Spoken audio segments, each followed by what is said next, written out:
it's it's like the main part of the bill for me that I focus on is this distinction between assemblies and demonstrations, because the demonstrations are the controlled opposition, because everything's agreed with the police beforehand, where they're going to march to, what time they're going to march, when they're going to march, etc., etc.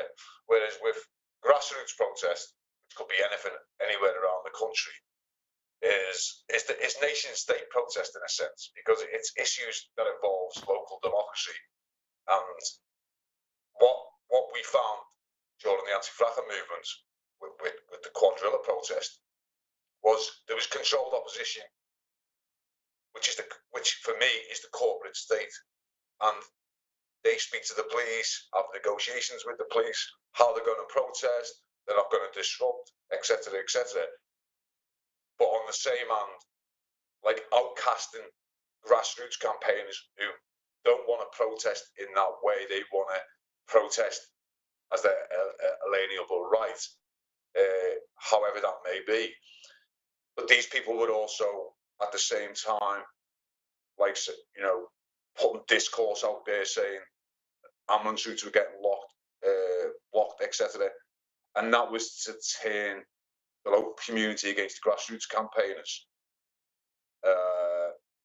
And so what you have is like all these NGOs, trade unions, etc. on the left, and they're all working within the corporate state. And how it works is it's cooperation and consensus. So you have a hard power, which is the corporations, and then you have a soft power, which is civil society organisations like Liberty, Amnesty International, etc., etc.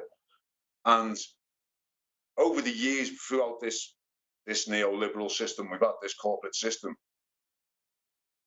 Everything has become about, we've got to sit around the table and we discuss. But the hard power is always going to win in them discussions.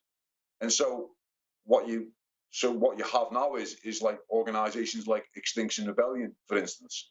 Now they're shouting for a climate emergency, all about mitigation. We're all going to die in 10 years. We're all going to die in 10 years, but they want to reduce emissions by 2035 and 2050. Now, that's not an emergency. That's adaptation. If we're going to die in 10 years, but this corporate way, the business way, is about bringing these organisations together and then dictating what we're able to do. And so that's why they're trying to shut down the protest. They tried to do it through the civil courts, but within the civil courts, when I was successful at the Court of Appeal, that stopped that route. And if you look at the court system over the last 10 years, you've got these fantastic, like, state-of-the-art civil courts, and then you've got magistrates in these lower courts that are almost getting run down because the system seems to be transferred into this corporate way where nothing is visual, everything is done behind the scenes. So you get your tickets, etc., through the post, and this is what's happened. So anyone who tries to oppose this corporate state, they've tried to do it through the civil courts, and because they failed, now they've got Extinction Rebellion to do the work for them. The other thing that we've noticed lately, Mike, is this, like, free the press. You know, they fly the banner to free the press, but they get mainstream coverage every day. They get more coverage than any other movement. That's apart from what we're getting told about vaccines, etc., in the media, everything else seems to be about Extinction Rebellion. And so, in a sense, it's this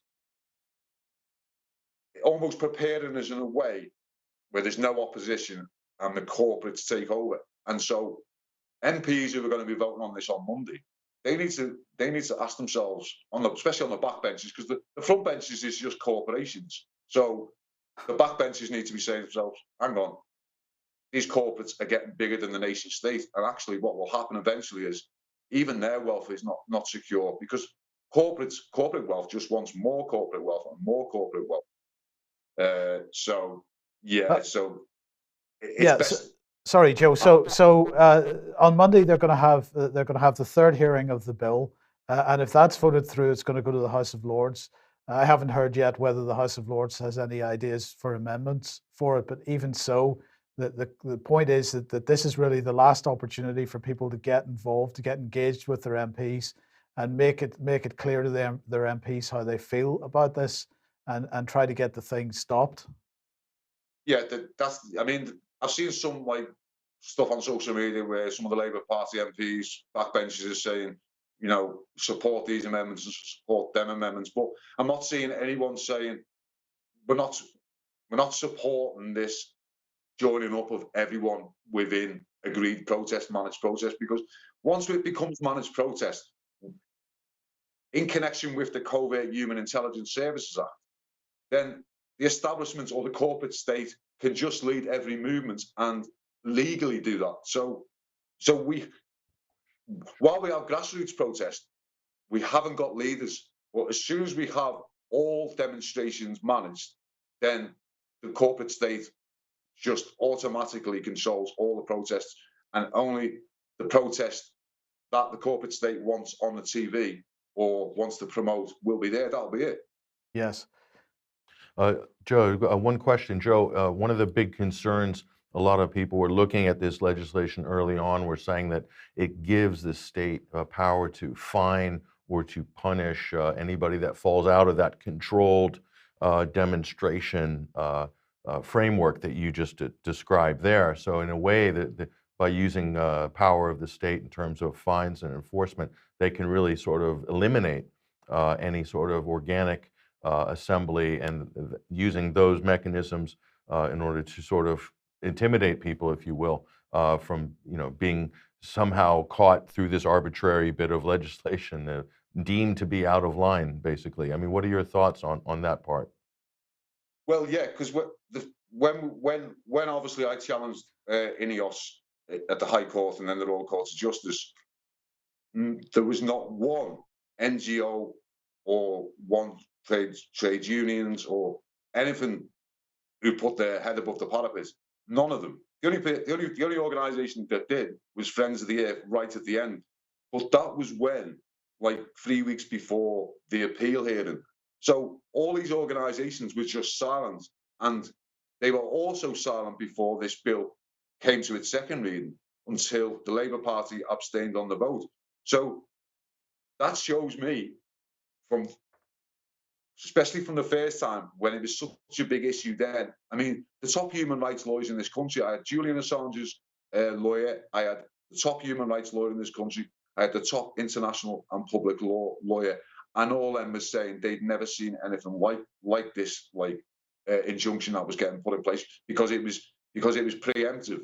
But none of these other organisations came to the fore at all. So that tells me that they're already controlled, and when you were talking about amnesty and liberty and stuff like liberty, they're controlled opposition because they can't speak until they're given the nod to speak, because they are only a soft power, and they're just working like for scraps in a sense. So we've lost this power we need to have this power as a country, and that starts at grassroots level. So as soon as you've become a managed protest, that's it. You've got no power left. And I might add on Amnesty, Amnesty International, those types of mainstream human rights organizations, they usually sit in the background, Mike, whenever there's a major issue. And then only when it's, as Joe rightly said, when they're called to speak, then they move to the front. And normally it's because there is such an upswell of grassroots dissent that the organizations would lose total credibility if they don't even comment on it. That's what happened with Julian Assange, and we can say that with so many different other issues as well. So that's, and Amnesty does have pedigree in terms of colluding with the intelligence services. I mean, that's just part of history. Yes. So, I mean, that's something else that we can discuss in a minute. Right. Now, Joe, when I've talked about you on the program before, we've mentioned your book, and I'm going to mention it again now and ask you to remind people what it's called and where they can get it, because the question about controlled opposition you go into in this book, that's basically what it's about. And it's your life story as an activist, really, and the cases that you brought against INEOS and other things that happened during the anti-fracking protest, what you saw, what you experienced, and how this controlled opposition mechanism works. And so I really encourage people to read your book. What's it called, and how do they get it? Yeah, so it's called The Road to Kill the Bill, and they can get it on Amazon, or they can get it at my publishers, which is UCaxton, or it's on Waterstones as well. There's a bit of a delay with Waterstones, but it's on them free, and it's on an independent bookshop in Liverpool. So yeah, as you said, within it, it talks about, although it looks like it's my story, it isn't my story, but the majority of the book is what I observe and what I uncover, and evidence that I see in the high courts. You know, no one could detail it as well as me, because by the time we got to the end, as you know, with our late friend Ian Arcane, like, there was only a few of us left because everyone else had been gaslighted by the corporate state, in a sense. So they all just got into a small corner. So it's not until you're in these high courts or these royal courts, etc., that you really see the evidence of what's going on behind the scenes. And I uncovered that there was strategic security services who were based in Hereford, the home of the SAS, and actually they were used to working in the Iraqi and Kuwait oil fields. You had the National Police Chiefs Council involved. You had the Counter-Terrorism Police National Operations Centre involved. And these organisations were, well, especially the CTP NOC, they were advising INEOS that they had enough evidence for an injunction. But there's all sorts in there, because the meetings took place every time we seemed to railroad and save grassroots protest.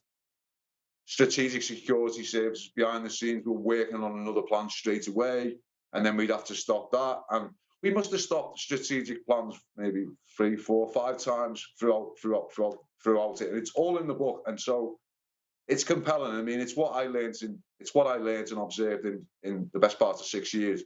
And people can read it within 2 days. And I'm sure anyone who reads it, who's critically analyzes stuff, they will be able to put a lot of things together from different organized movements that they're in, and see how this controlled opposition actually works.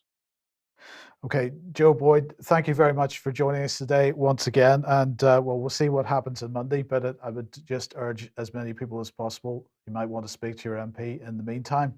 But Joe was saying there, Patrick, the other piece of legislation which escapes me at the moment, which gives the UK government and many government agencies, not just the police and the military, the opportunity to get involved in activism and break the law in the process in order to pursue government and or corporate agenda. But this idea of informants within organizations, that isn't just limited to this side of the Atlantic. No. It's in the United States. This is a tried and true tradition, Mike, right back to J. Edgar Hoover. And a lot of people would comment that the FBI as an agency has been actively infiltrating every single possible known activist group since almost the beginning of its existence. That's on the right, on the left, civil rights, black civil rights organizations, everybody was penetrated by the FBI, even the Green Movement and probably the animal rights as well. Even the tree huggers are infiltrated by federal agencies here. We've talked about this over the years a lot, and it's being talked about more because of what happened in January 6th in the United States. They're calling it an insurrection, and there was a big controversy. Well, what's coming out now is exactly what we spoke about for the last few months, and now it's kind of being admitted here. This is up on the Revolver. This is from June 30th here. Federal protection of Oath Keepers Kingpin Stewart Rhodes breaks the entire Capitol, quote, insurrection lie wide open here. Revolver News generated tremendous discussion and controversy with its previous piece exploring the possibility of the unindicted individuals referred to in the January 6th charging documents may be undercover agents or informants here. And this is the previous article that they're referring to. This is from June 14th, 2021. Unindicted co-conspirators in the 6th of January cases raise